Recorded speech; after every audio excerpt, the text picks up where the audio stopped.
past couple of days, I've been reading a lot of Calvin and Hobbes, and I've already made one video on the subject. I talked a lot about like how I personally felt about the story and the characters, and it kind of dawned on me, even when I was recording it, that just how much I was projecting my own experiences onto it. And I do think that's kind of the magic of the series, is that you really can interpret it in all sorts of different ways. Like it's very applicable to all sorts of different life experiences and behaviors. Like, it's very easy to kind of see Calvin as a normal person and with a normal family, or kind of, do what I do and kind of implement some weird twisted like pseudo narrative to it. But I do think, like, to a certain extent, you do have to think about like what's actually happening on the page. So I wanted to go over something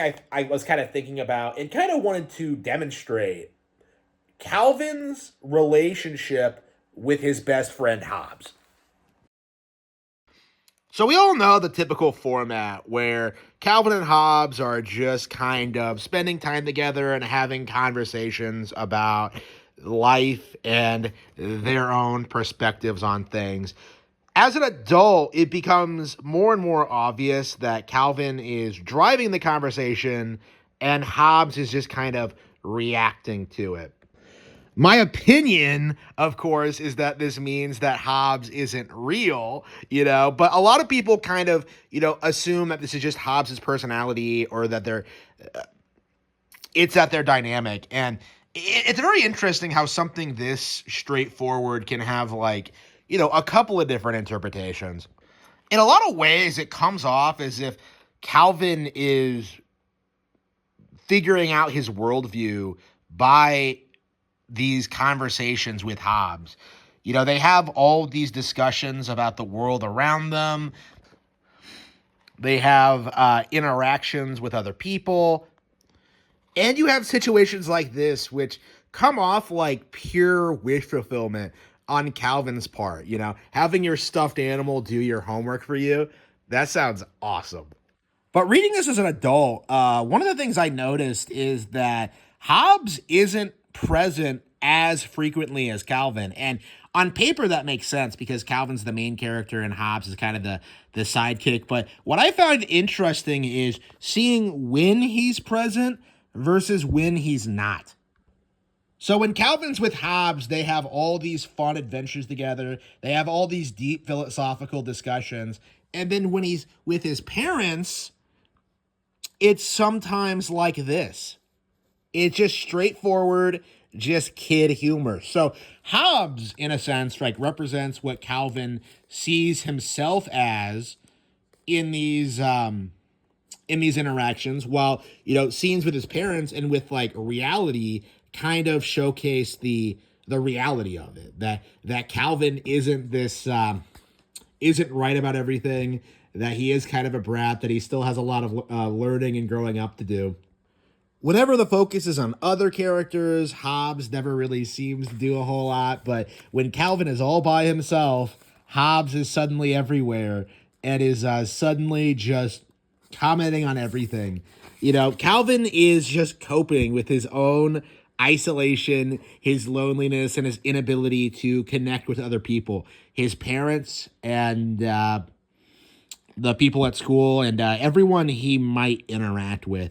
And I have said that, like, to a certain extent, this is me projecting my own, like, personal problems onto the character. But at the same time, it does come off to a certain extent like it is true. Because it is kind of remarkable how this child doesn't seem to have any real friends. He emphasizes more strongly his relationship with his parents and with his neighbor and with his bullies and with his teachers, but like never actually any other friends. And it doesn't seem to bother him much because of his behavior and his attitude and his personality. But at the same time, like it does need to be brought up. Like where are his actual friends? One of the things that got me thinking about this topic is the Spaceman Spiff segments, which actually were always my favorite. I felt like they were wildly creative and just had this really cool like blend of adventure and sci-fi, and it just felt like just incredible to me just how versatile and inventive Calvin could be. But the thing I noticed, like reading these again, like look at all these panels, you never actually see Hobbes in them. Like Hobbes is never present in any of these fantasy sequences, and there are several others. The dinosaur ones, like and stupendous man. There are a handful of examples of this, but Hobbes has no presence in these fantasy sequences of Calvin.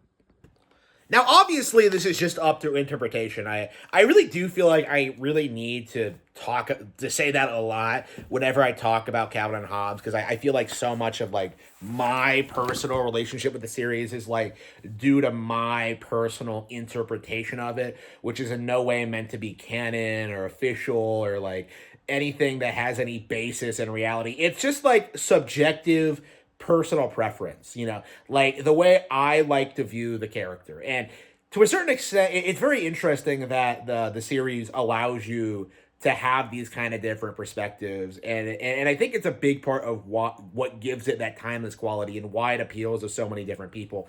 Like for me, like looking at these segments, looking at these fantasy sequences and thinking about them and thinking about Calvin, like it feels almost as if Calvin doesn't really want friends. Like, whenever you see Calvin interacting with other kids, it's always a miserable experience. They always bully him and, like, just do all these insane things to him. Like, the nicest person to him in his life is Susie, who seems to genuinely like him and, like, want to spend time with him, right? She's always inviting him over. She's even talking about, like, let's play house and you can be the dad. It's like, bro, she like they like each other and they just won't admit it considering the age, right? The age they're at. It's interesting to me, how Hobbes, who is supposedly Calvin's best friend, someone that he can't see his life being without, like how he has no place in like any of his adventure sequences, right? There are segments where like, Calvin pretends they go back in time together, but like those are very clearly just like, it's not the same thing. Like, Calvin's wild fantasies, the stuff where he just like invents on the fly that involves him like doing all these wild, crazy things. Like Hobbes is never actually there. And it just feels like to me, that to a certain extent, like Calvin doesn't really like Hobbes. Calvin is annoyed by Hobbes. Hobbes is Calvin's best friend because Hobbes has always been there. And it's not because Calvin actually likes him or appreciates his company.